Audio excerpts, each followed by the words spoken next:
নমস্কাৰ অতি মৰমৰ ছাত্ৰ ছাত্ৰীসকল, তোমালোক সকলোকে ইউটিউব চেনেল লাৰ্ণিং পইণ্ট আছামৰ অন্য এটা নতুন ভিডিঅ'লৈ স্বাগতম জনাইছোঁ। এই ভিডিঅ'টিত চৰকাৰী বিদ্যালয়ৰ চতুৰ্থ শ্ৰেণীৰ আমাৰ চৌপাশৰ পৰিৱেশ কিতাপখনৰ অন্তৰ্গত প্ৰথম অধ্যায়ৰ প্ৰথমটো পাঠ আমাৰ সমাজ এই পাঠটিত থকা সম্পূৰ্ণ প্ৰশ্ন উত্তৰখিনি কৰিবলৈ চেষ্টা কৰিম। তোমালোকে ভিডিঅ'টি শেষলৈকে চাবা আৰু ভিডিঅ'টি চাই ভাল পালে তোমালোকৰ বন্ধু বান্ধৱীৰ সৈতে শ্বেয়াৰ কৰিবা। আহাচোন দেৰি নকৰি ভিডিঅ'টি আৰম্ভ কৰোঁ। তোমালোকৰ কিতাপৰ অনুশীলনী দিয়া আছে। প্ৰথম প্ৰশ্নটো হৈছে তলত দিয়া প্ৰশ্নসমূহৰ শুদ্ধ উত্তৰ অনুযায়ী কাষৰ গোল চিনটো পূৰ কৰা। ইয়াতে ক নম্বৰ দিয়া আছে কোনটো প্ৰতিষ্ঠানে জুই লাগিলে জৰুৰীকালীন সহায় আগবঢ়ায়? অগ্নি আৰু আপতকালীন সেৱা কেন্দ্ৰ, নে চিকিৎসালয়, নে আৰক্ষী চকী, নে বেংক? তোমালোকে নিশ্চয় জানা যে জুই লাগিলে কি হয়, অগ্নি আৰু আপতকালীন সেৱা কেন্দ্ৰৰ পৰা গাড়ী আহি কি কৰে, এই জুই নুমুৱায়। তো এক নম্বৰটো হ'ব শুদ্ধ আৰু তোমালোকে ইয়াৰ এক নম্বৰটো তেনেকৈ গোলকৈ দিবা। ঠিক আছে, এতিয়া চোৱা খ নম্বৰত কি কৈছে, কোনটো প্ৰতিষ্ঠানে ঋণ প্ৰদান, ধন জমা ৰখা কাম আৰু ধনৰ লেনদেন কৰে? এক নম্বৰত দি আছে আৰক্ষী চকী, দুই নম্বৰত দি আছে চিকিৎসালয়, তিনি নম্বৰত দি আছে বেংক, চাৰি নম্বৰত দি আছে পুথিভঁৰাল। তো শুদ্ধ উত্তৰটো হ'ব বেংক। বেংকে কি কৰে, ঋণ প্ৰদান কৰে, ধন জমা ৰখা কাম কৰে, ধনৰ লেনদেন কৰে, হয়নে বাৰু?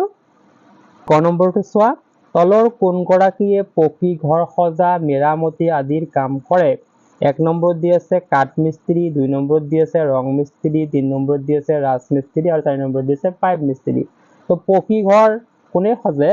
ৰাজমিস্ত্ৰী। গতিকে তিনি নম্বৰ হ'ব শুদ্ধ উত্তৰ ৰাজমিস্ত্ৰী। তোমালোকে এই তিনি নম্বৰটো এনেকৈ গোল কৰি দিবা। ঠিক আছে, দুই নম্বৰত দি আছে উত্তৰ লিখা সমাজৰ প্ৰাথমিক গোটটো কি? তোমালোকে নিশ্চয় জানা সমাজৰ প্ৰাথমিক গোটটো হৈছে পৰিয়াল। খ নম্বৰত দিয়া আছে সমাজৰ সকলোৰে সহযোগিতাত উদযাপন কৰা উৎসৱ এটাৰ নাম লিখিব কৈছে। তো সমাজত বিভিন্ন উৎসৱ আছে, আমি সকলোৱে মিলিজুলি পালন কৰোঁ। তাৰে ভিতৰত যিকোনো এটা লিখিলে হ'ব। মই ইয়াত লিখি দিছোঁ বিহু। বিহু লিখিলেও হ'ব। গ নম্বৰত দিয়া আছে ষ্টেডিয়াম কি কামৰ বাবে ব্যৱহাৰ কৰা হয়? উত্তৰত তোমালোকে লিখিবা খেল ধেমালি, ক্ৰীড়া প্ৰতিযোগিতা আৰু সাংস্কৃতিক অনুষ্ঠানৰ বাবে ষ্টেডিয়াম ব্যৱহাৰ কৰা হয়। ঘ নম্বৰত দিয়া আছে পুথিভঁৰালে ছাত্ৰ ছাত্ৰীক কেনেকৈ সহায় কৰে? তোমালোকে উত্তৰত লিখিবা পুথিভঁৰালে ছাত্ৰ ছাত্ৰীক বিভিন্ন কিতাপ, আলোচনী, বাতৰি কাকত আদি পঢ়িবলৈ দি জ্ঞান আহৰণত সহায় কৰে। ও নম্বৰ প্ৰশ্নটো চোৱা, ডাকঘৰৰ যোগেদি কি আদান প্ৰদান কৰা হয়? উত্তৰত তোমালোকে লিখিবা ডাকঘৰৰ যোগেদি চিঠি পত্ৰ, ডাক টোপোলা আদি আদান প্ৰদান কৰা হয়। 6 নম্বৰ প্ৰশ্নটো দিয়া আছে চিকিৎসালয়ৰ পৰা আমাৰ কি উপকাৰ হয়? তোমালোকে উত্তৰত লিখিবা চিকিৎসালয়ৰ পৰা আমি বিভিন্ন বেমাৰৰ চিকিৎসা পাওঁ, স্বাস্থ্য পৰীক্ষা কৰিব পাৰোঁ আৰু জৰুৰীকালীন সেৱা পাওঁ। তিনি নম্বৰত দিয়া আছে খালী ঠাই পূৰ কৰা। ক নম্বৰত দিয়া আছে আইন শৃংখলা বজাই ৰখা প্ৰতিষ্ঠানটো হ'ল, ইয়াতে হ'ব আৰক্ষী চকী। খ নম্বৰত দিয়া আছে পশু চিকিৎসালয়ত, ইয়াতে হ'ব জীৱ জন্তুৰ চিকিৎসা কৰা হয় বা পশুৰ চিকিৎসা কৰা হয়। গ নম্বৰত দি আছে গ্ৰন্থগাৰিক পুথিভঁৰালত থাকে। এই পুথিভঁৰালত যিয়ে থাকে, মানে আমাক কিতাপ পাতি দিয়ে পুথিভঁৰালৰ পৰা, তাকে কোৱা হয় গ্ৰন্থগাৰিক। মানে 4 নম্বৰ প্ৰশ্নটো চোৱা কি আছে, পাঠত উল্লেখ কৰা যিকোনো এটা অনুষ্ঠান প্ৰতিষ্ঠানলৈ গৈ তাৰ কাম কাজবোৰ নিৰীক্ষণ কৰি সেই বিষয়ে এটি টোকা প্ৰস্তুত কৰা। তোমালোকৰ সুবিধাৰ কাৰণে এটা টোকা প্ৰস্তুত কৰি দিয়া হৈছে, ভালদৰে চোৱা। ধৰি লোৱা তুমি ডাকঘৰলৈ গৈছা। ডাকঘৰ, মই ওচৰৰ ডাকঘৰলৈ গৈছিলো, তাত ডাক পিয়নে চিঠি বিলাই থকা দেখিলো। মানুহে মানি অৰ্ডাৰ পঠিয়াইছে, ডাক টিকট কিনিছে। ডাকঘৰৰ জৰিয়তে আমি দূৰৰ মানুহলৈ চিঠি, পাৰ্চেল পঠিয়াব পাৰোঁ।